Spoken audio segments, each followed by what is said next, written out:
like to show some of the safety equipment that is needed when we clean a vault-type toilet in a National Forest campground.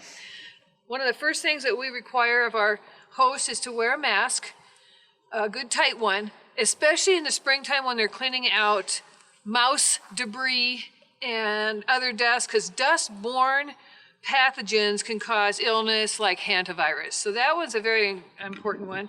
Throughout the rest of the season, we need goggles because of splash into eyes. If you have glasses, that might work, but goggles are needed as part of your necessary equipment. These are to protect your hands. You'll wash your hands before and after you've done and you used your gloves.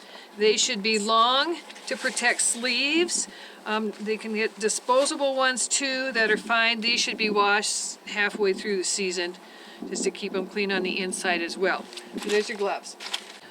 Small tank that can wet the inside of the riser down and get that nice and sopping wet, so anything that is stuck on that riser can be soaking while we're cleaning up the rest of the toilet.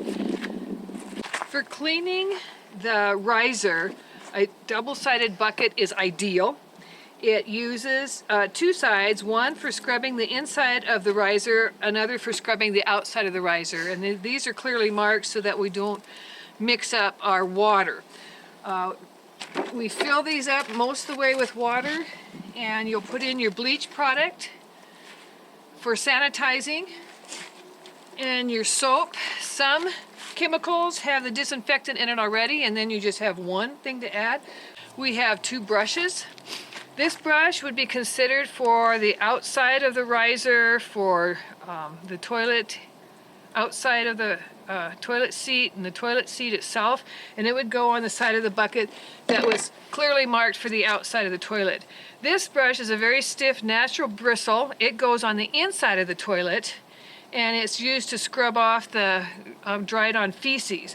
We also put an extra scrubber on there, and people can modify these brushes like that, but you want to keep track of this brush as biohazard since it is in contact with raw feces, and that goes on the side of the bucket marked for the inside of the toilet. We have a safety keeper. Outside of the toilet will be wet from the scrub brush. Everything has to be dried, and this can be disposed of as a biohazard at that point then too. We have various spray bottles. Spray bottles will have disinfectant and soap in it for anything that needs to be cleaned and scrubbed thoroughly. Another bottle will be for any deodorant that needs to be sprayed in the bathroom to help the bathroom stay smelling fresh. The mop bucket, this is a really lightweight, simple design that's easy to carry, easy to transport, and it will clean about one stall with one load of water. You'll put your soap and your chlorine in that water. The mop head that fits in this bucket as a wringer has a screw-on top, and that screws into your handle. It fits inside the mop bucket well and can be wrung out that way.